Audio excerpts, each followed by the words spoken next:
그래서 새로운 물결의 김동연 후보 만나볼 텐데요. 김동연 후보 출연 준비하는 사이에 저희가 준비한 최근까지의 대선 이슈 정리한 영상 함께 보실까요?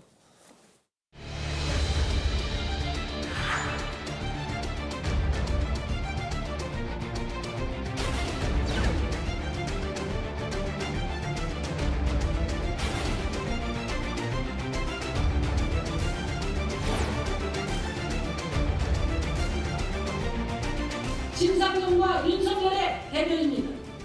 저 심상정 반드시 윤석열을 꺾고 정권교체를 넘어 시대교체를 이뤄내겠습니다. 국민의 신뢰를 50% 이상 받지 못하거나 제1당이 못 되면 깨끗하게 물러나가겠습니다.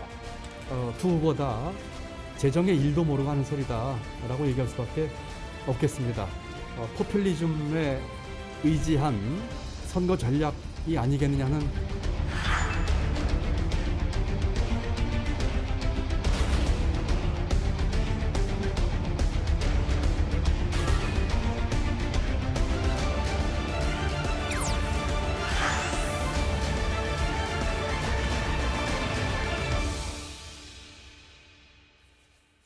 네, 경제부총리를 역임했던 김동연 새로운 물결 후보 만나보겠습니다. 어서 오십시오. 네, 안녕하십니까. 반갑습니다. 네, 감사합니다.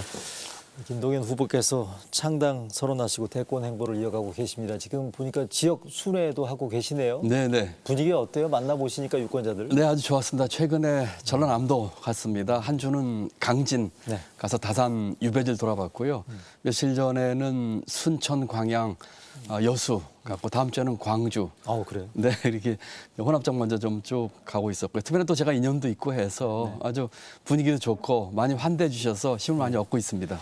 대선이 지금 한 넉 달 가까이 남았단 말이죠. 네, 그렇죠. 유권자들 만나보면 악수해보면 네. 선출직 출마분들이 이런 얘기 많이 하거든요. 악수 손에 느끼는 감이 다르다 이런 얘기들이 있습니다. 어떻게 좀 해봄직합니까? 어떻습니까? 저는 뭐 이제 3달밖에 안 된 정치 신인이니까요. 또 제가 스타트업 창업했다고 했고 뭐, 네. 뭐 그렇게 오랫동안 10년, 20년 한 분들처럼 감은 못 느끼겠지만 부총리 그만두고 한 3년 가까이 지방 전국 다니면서 만났던 우리 국민의 저력 또 잠재력 어떤 변화를 시도하는 마음을 읽었기 때문에 아주 힘을 많이 얻고 있습니다. 그렇겠어요? 네. 자, 본론 들어갈게요. 김동연의 정치가 뭔지에 대해서 말씀하신 것처럼 시대 교체를 위해서 정치 교체를 하겠다라고 말씀해 주셨어요. 말은 하여간 근사합니다. 그전에 그 제3 후보들이 늘 내걸었던 새정치 등등과 관련된 비슷한 맥락인 것 같고요. 하지만 또 이게 실체가 뭔지 좀 딱 와닿지 않는다 이런 식의 얘기들도 많이 있습니다. 짧게 네네. 이게 뭔지 설명 가능할까요? 그동안 새정치를 얘기하셨던 분들 새정치가 뭔지 우리 기억나나요? 안 납니다. 저는 잘 기억 안 난다고 생각합니다. 그 새로운 정치판을 바꾸기보다는 주장하셨던 분들이 대통령 되고 싶어 하는 게 컸었고요. 또 방법도 기존 정당의 거대 정당의 이 뒤를 따라왔다고 생각을 합니다. 저는 지금의 정치판과 정치 세력, 특히 거대 양당도 그렇고요.로는 20년 이상 끌어온 대한민국의 구조적인 문제, 또 변화를 가져올 수 없다고 생각을 합니다. 그렇기 때문에 그분들께서 양쪽에서 여러 차례 제의했음에도 제가 거절했던 것이고요.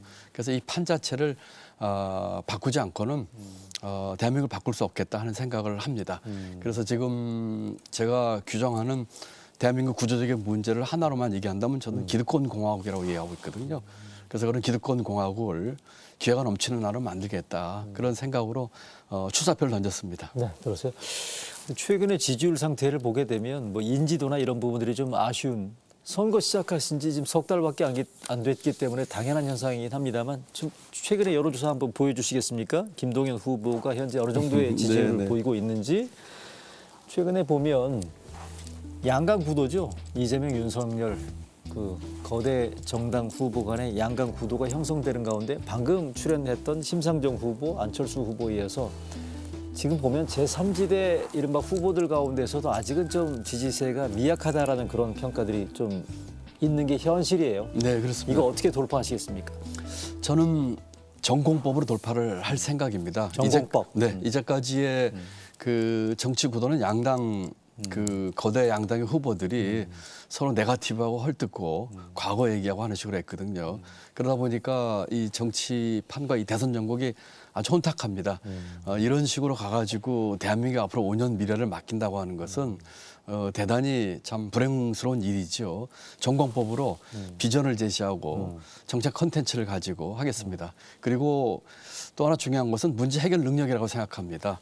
어떤 분도 국정 운영에 대해서 문제를 풀어보거나 해결한 경험이 있는 분은 거의 없으실 겁니다. 그런 식으로 전공법을 할 것이고 이제 이런 흙탕물 그 전국이 좀 이 흙탕물 좀 가라앉으면 국민 여러분께서 앞으로 5년 어떻게 대한민국을 이끌어갈 지도자를 선택할지 저는 판단할 수 있을 거라고 보고 있기 때문에 꿋꿋하게 전공법으로 가겠다 이렇게 말씀드립니다. 전공법으로 임하시겠고 정책 컨텐츠와 문제 해결 능력으로 임하다 보면 이재명, 윤석열 후보를 제칠 수 있다. 네, 그렇게 생각합니다. 완주하시고 또 당선을 목표로 뛰고 계시는 그럼요. 거잖아요. 예. 그러면 지금 현재 앞서고 있는 거대 양당 후보들에 대해 평가를 해주신다면 이 사람들은 이래서 안 된다.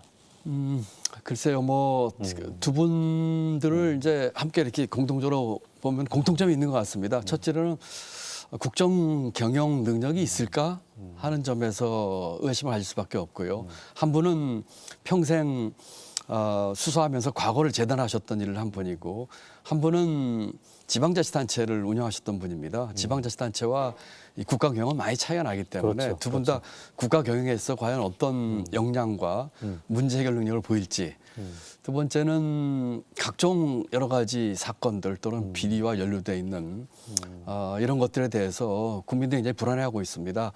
저는 뭐 일점무역도 없는 그런 편에 있고요. 그래서 같이 얘기를 하자면은 이제 그 두 분들이나 거대 양당은 지금 저는 법과 밥의 대결이 아닐까. 법은 이제 과거 얘기죠. 예. 밥은 경제를 포함한 미래와 글로벌 얘기입니다. 그런 얘기고 또 아까 말씀드린 것처럼 깨끗함과 그렇지 않음. 또 하나가 있다면 이제 포퓰리즘과 포퓰리즘 아닌 차이가 있을 수 있을 것 같아요. 거대 양당 후보들이 국민들에게 뭘 해주겠다 하는 포퓰리즘으로 일관되고 있습니다. 저는 포퓰리즘이 아니라 대한민국 앞날을 위해서 우리가 무엇을 해야 되고 어떻게 고통 분담해야 될지 그런 얘기를 하면서 대한민국 미래에 대한 얘기를 하기 때문에 이런 점 법과 밥, 깨끗함과 안 깨끗함, 포퓰리즘과 우리가 해야 할 일에 대한 비전 제시 이런 점에서 차이가 있을 거라고 저는 생각하고 있습니다. 말씀하신 그 유력 주자 이재명, 윤석열 후보에 대해서 평가를 해주셨는데 그 비호감도가 이전 선거에 비하면 유력 정당 출신 대선 후보들의 비호감도가 유난히 높다라는 얘기를 많이 그렇습니다. 지금 하고 있습니다. 네. 이 부분들이 그러니까 제3지대 후보, 김동연 후보 같은 제3지대 후보들한테 기회 문이 열릴 수 있는 그런 계기로 작용할 수 있다라는 이런 평가들이 있습니다만 네. 이게 지금 비호감도가 높은 게 김 후보께서 보시기에 개별 후보들의 호불호의 문제인가요? 아니면 근본적인 정치판 전체에 대한 불신 문제라고 보시죠? 저는 두 가지 다라고 봅니다. 아하. 지금 정치판에 대해서 국민들께서 혐오의 수준까지 가고 있다고 생각을 해요. 그런데 이 정당과 정치권의 혐오를 넘어서 이제는 후보 혐오까지 이루고 있거든요. 그러니까 앞부분은 정치판 자체에 대한 것이죠. 그동안에 이 기득권 정당이 추구해왔던 어떤 비전이 뭔지도 모르겠고 또 서로 간에 그 싸우고 있지만 국가를 위한다고 말은 하지만 결국은 권력 투쟁과 기득권 연장을 위한 또는 기득권 확장을 위한 싸움이거든요. 거기에 더해서 이제 그 뽑힌 후보들이 우리 앵커님이 말씀하신 것처럼 비호감도가 높고 여러 가지 비리와 직간접으로 연결돼 있다고 하는 의혹을 떨칠 수가 없고 또 누구도 비전과 또 코로나 이후에 경제 어려움 또는 글로벌 이슈 얘기하는 사람 없거나 있어도 써준 걸 읽고 있거든요. 저분들 속에서 어떻게 이 국가 경영에 대한 그런 비전과 역량을 볼 수 있을지에 대해서 국민들은 힘들어하시죠. 그러다 보니까 정치 혐오를 넘어서 이제는 후보 혐오까지 가고 있다. 그러다 보니까 뭔가 새로운 대안에 대한 국민들의 생각이 나올 것이고 유동층이 지금 50% 가까이 된다는 게 그걸 또 반증하는 부동층. 그런 게 아닌가 싶습니다. 알겠습니다. 근데 그러면 이제 정치 현실을 좀 네. 좀 질문을 드려보겠습니다. 아까 그 제3 후보 그다음에 유력 주자들의 비호감도를 말씀해 주셨고 김동연 후보가 지금 방금도 완주 의사를 분명하게 말씀해 주셨고 당선을 목표로 나오셨다는 거 아니겠습니까? 그럼요. 그럼에도 불구하고 정치권에서는 김동연 후보의 다른 후보와의 연대나 단일화 가능성에 대해서 꾸준히 얘기가 나오고 있고요. 또 삼지대 후보 간의 단일화 가능성도 얘기가 나오고 있단 말이죠. 일단 삼지대 후보 간의 단일화 시도가 있을 경우에 임할 생각은 있으십니까? 어떻습니까? 제3지대가 그동안 제3지대 10년 주기설이 있습니다. 2002년도에 정몽준 후보 계셨고 2012년도에 안철수 후보 계셨고요. 제3지대가 실패한 이유를 저는 두 가지로 보는데 첫 번째로는 아까 잠깐 말씀드린 것처럼 정치판 자체의 세력 교체가 아니라 스스로가 대통령 되려고 하는데 목숨을 두셨던 것 같아요. 삼지대 출신이. 네, 그렇습니다. 또 두 번째는 새로운 정치라고 얘기했지만 거대 정당의 뒤를 따라서 같은 행태를 보였습니다. 청년, 여성, 다문화, 장애인 전부 화장품, 화장용으로 코스메틱하게 해고하는 거대 양당의 뒤를 따랐거든요. 그리고 지금 나오신 후보들 다 삼수, 사수하신 분들입니다. 국민들에게 중도 실행에 대한 비전과 확신을 심어주지 못하셨죠. 안철수 심상정이 그렇단 말씀이시죠? 그렇습니다. 네. 예, 그렇습니다. 그렇기 때문에 저는 우선 어떤 생각을 하고 계신지 제3지대라고 하는 게 거대 정당 빼고 남은 집합, 여집합이 제3지대라고 저는 생각하고 있지 않습니다. 그렇기 때문에 뭐 이분들과 대화를 나누는 거에 얼마든지 뭐 있을 수 있는 일이고 뭐 가능성을 열어놓지만 정말 어떤 생각을 하고 계신지 그 비전이 무엇인지에 대해서는 같이 한번 짚어봐야 되지 않을까 싶습니다. 앞서 출연했던 정의당 심상정 후보 같은 경우는 기후 위기나 불평등에 대한 인식과 틀을 같이 한다면 얼마든지 연대 대상으로 될 수 있다라는 그런 가능성을 열어뒀단 말이죠. 여기에 대해서는 어떻게 보십니까? 기후변화와 불평등 해소에 반대하는 사람이 누가 있겠습니까? 아하. 다 찬성하죠. 그것은 거대 정당의 후보들도 찬성할 겁니다. 그렇기 때문에 레토릭이 아니고 아하. 정말 어떤 진정성을 가지고 있는지 그리고 아까 말씀드린 것처럼 내가 대통령이 되는 게 중요한 것이 아니라 대한민국을 어떻게 끌고 갈 건지는 진정성을 가지고 저는 뭐 기후변화 대응 또는 불평등 해소에 대해서 누구보다 적극적입니다. 제가 가장 원하는 핵심은 이 기득권을 깨는 것입니다.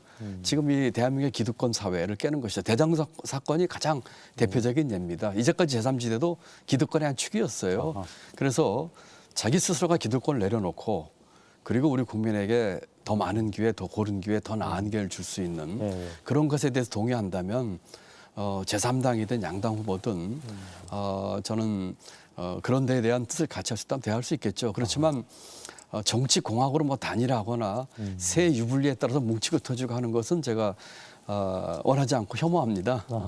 정치공학이나 새 유불리에 따라서 단일화나 연대에 대해서는 혐오한다고 말씀해 주셨는데 네.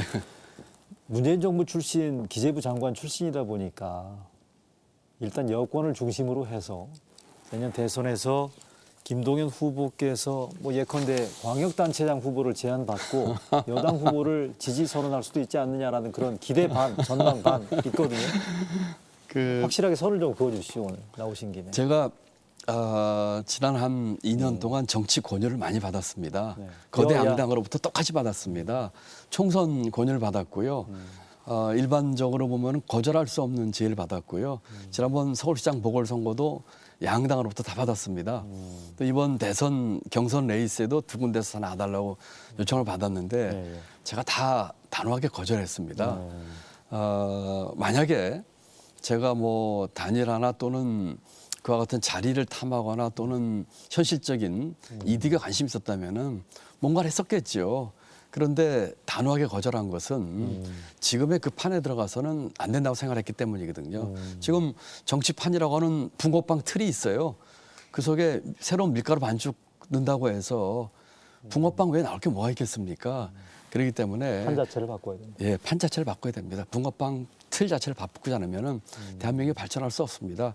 경제부총리까지 34년 공직하면서 잘못된 정치가 얼만큼 국민과 나라를 힘들게 하는지 또 잘못된 정치가 아무리 좋은 그 정책도 얼마나 망가뜨리는지 제가 목도를 했거든요. 그렇기 때문에 어떤 조건부로 뭐 광역자치단체장이나 이런 걸 가지고 한다고 하면은 이미 과거 했거나 아니면 아예 안 했겠죠. 그런 생각 전혀 없고요. 전혀 없다. 예, 저는 그 붕어빵 틀 자체를 바꾸는 그 일에 매진하면서 그동안 제가 우리 국가 사회로부터 받은 저는 아주 어려운 환경에서 태어나서 국가로부터 받은 그 덕이 아주 큽니다.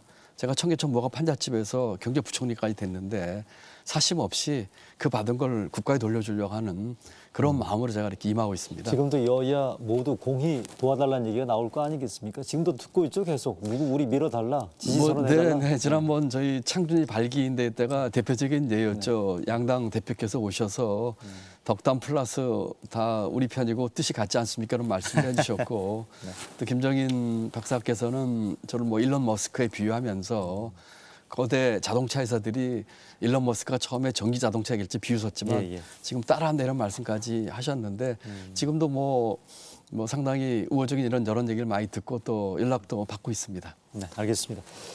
정책 얘기해 보겠습니다. 공약 얘기해 보겠습니다. 제1공약이 아까 말씀해 주신 것처럼 기득권을 깨야 된다. 특히나 그렇습니다. 공무원 기득권을 깨야 된다라고 네, 말씀해 주셨는데 저는 행정고시 철폐 이게 딱 눈을 길을 잡던데요. 여기 혹시 배경이 뭔가요? 왜냐하면 홍준표 후보가 최근에 야당 경선 과정에서 돌풍을 일으켰던 원인 중에 하나가 젊은 사법시험. 세대의 마음을 사로잡았다는 거 아니겠어요? 네, 그 가운데 하나가 사법시험 부활이었습니다. 근데 여기는 행정고시 철폐하겠다는 거 아니겠어요? 이게 어떤 맥락입니까?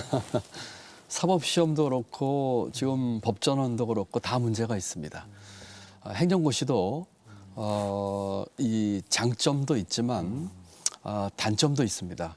저는 기득권 깨기를 주장을 했고 첫 번째로 정치 기득권, 두 번째와 권력과 공무원 기득권, 세 번째 재벌 기득권 깨기 얘기를 했습니다. 행정고시는 이렇습니다. 저도 행정고시 출신이지만 똑같은 시험 과목을 준비합니다. 수많은 사람들이. 그리고 시험에 붙으면 어느 부처에 배정받아가지고 그 부처의 조직 문화에 매몰돼서 사회화가 됩니다. 다시 말씀드리면 똑같은 시험을 준비하고 똑같은 사람이 들어와서 평생을 같이 근무하면서 나름대로의 이제 끼리끼리 문화를 만드는 것이죠. 물론 그중에 훌륭하신 분들도 많이 계시지만 이 문화가 기득권 카르텔 형성하고 철밥통을 만들고 끼리끼리 문화를 만듭니다. 그래서 이거를 깨자는 얘기를 했고 기득권 깨기에 첫 번째로는 저는 대통령 권한과 국회의원 특권내를 이렇게 얘기하고 있습니다만 제가 이제 공직자 출신이고 하기 때문에 공직자 기득권 깨기 얘기를 했었습니다. 다만 이것들이 공직자의 사회를 바꾸는 계기가 될 것입니다. 예를 들어서 저는 7급 공채를 대폭 늘려서 내부 승진 많이 시키고 또 민간 경력직 많이 채용함으로써 공직사회를 다양화하고 인재풀을 넓히고 하는 얘기를 했었거든요. 단순히 공무원들 기득권 깨는데 그치지 않고 그와 같은 공무원 사회의 사기 진작도 같이 일으키는 것입니다. 알겠습니다. 청년들에겐 더 많은 기회가 주어질 것입니다. 네, 네. 문재인 정부의 최대 실정이 부동산 아니겠습니까? 부동산 문제에 대해서 여러 가지 뭐 청사진도 제시를 하셨습니다만 경제부총리 하실 때 오늘 나오신 김에 문재인 정부가 왜 부동산 정책이 실패한지에 대해서 나름의 아마 철학을 가지고 계실 거예요. 혹시 그때 일화 같은 거 혹시 없습니까? 오늘 시청자들한테 소개해 줄 만한. 이래서 문재인 정부가 많지요. 실패했더라. 많이 있습니다. 제가 경제부총리 초기 1년 6개월 했고요. 크게 5가지 부문에서 대립각을 크게 세웠습니다. 당시 정부. 네, 그렇습니다. 최저임금의 급격한 인상, 근로시간 단축, 또 갑작스러운 법인세 인상, 부동산 대책. 이 4개는 제가 좀 브레이크를 걸었던 부분이고요. 마지막 하나는 혁신성장입니다. 제가 추진했던 건데 많이 제 발목을 붙잡았죠. 그래서 이 5가지 부분에 있어서는 아주 심한 대립을 청와대와 했었고. 그거를 주도했던 청와대와. 그렇습니다. 예. 그리고 혁신성장은 제가 주도했지만 또 발목을 잡았죠. 그리고 그런 과정에서 저는 소신껏 제 일을 했습니다. 할 수 있는 최선을 다했고요. 왜냐하면 이것이 대한민국 경제를 위하는 길이고 또 작게는 대통령과 우리 정부를 위하는 길이라고 믿었기 때문이었는데 결과적으로는 5개서 다 의견 대립이 심했고 제 의견이 많이 반영되지가 않았습니다. 부동산 문제에 있어서는 제 임기 중에는 그렇게 크게 오르지는 않았습니다. 초반에 1년 6개월 동안은 뭐 일부 오르긴 했지만 여러 대책으로 비교적 관리를 했었고 제가 그만두고 한 1년 뒤부터 이제 급격하게 올랐는데 글쎄요, 저는 첫 번째로는 부동산 대책에 어떤 정치 이념화를 많이 넣었던 것이 그 실패의 가장 큰 근본적인 원인이라고 생각을 합니다. 저는 공급 확대에 대한 얘기를 했었지만은 투기 억제에 치중을 했었고요. 일종의 그 부동산 시장에 대한 규제 강화를 주장을 했었고요. 저는 제대로 된 규제와 함께 공급 확대를 주장을 했었는데 안 먹혔나요? 예, 그게? 좀 받아들이지 않았고요. 그다음에 양도소득세 같은 부분에 있어서 뭐 여러 가지 에피소드가 있습니다만은 또 뭐 대통령까지 관련된 문제이기 때문에 제가 공개하기는 좀 그렇고요. 아, 그래요? 그렇고요. 저는 부동산 문제에 있어서 아주 심하게 의견 대립을 봤었습니다. 그 아까 뭐 자세한 얘기는 아니면 양도세 같은 경우에 저는 다주택자에 대한 일부 중과를 한시적으로 해제하면서 물량이 나오면서 공급 확대 또 이 공공부지에 대한 그 주택 공급 확대 예. 이런 것을 주장했습니다만 그게 안 먹혔나 별 봐요. 받아들이지 않았죠. 그래서 안타깝습니다. 만약에 제가 그때 주장했던 대로 최저임금의 급격한 인상이 아니라 시장과 소통하면서 시장의 수용성이 있는 최저임금의 인상, 근로시간 단축에 있어서 좀 신축적인 반영, 예. 또 부동산 대책에 있어서 공급 확대에 대한 저의 주장, 예, 예. 또 혁신 성장을 받아들였다면 대한민국 경제는 완전히 달라졌을 겁니다. 지금 돌이켜 보면 그런 아쉬움이 크게 네, 아주 남는다는 큽니다. 얘기고. 네, 네. 그래서 시간, 뭐 네. 이제 앞으로가 문제죠. 지금 대선 후보들이 부동산 대책에 대한 여러 공약을 쏟아내고 있는데 네. 예를 들어서 100만 원, 280만 원 공급하고 있는데 제가 네, 볼 네. 적에는 그 거짓말이거나 좀 나쁘게 얘기하면 국민들에게 사기치는 겁니다. 이 문제에 있어서 정말 문제의 핵심과 일머리를 가지고 풀어야 한다고 생각을 합니다. 알겠습니다. 자, 김동연 후보와의 대담은 여기서 시간 관계상 줄여야 될 것 같네요. 네. 오늘 여러 가지 좋은 정책 대안들도 들었던 것 같고요. 김동연 후보의 또 정치에 대한 미래 비전도 들어볼 수 있는 기회였던 것 같습니다. 앞으로도 끝까지 선전 펼치길 기대하겠습니다. 네, 오늘 네. 말씀 잘 들었습니다. 네, 감사합니다.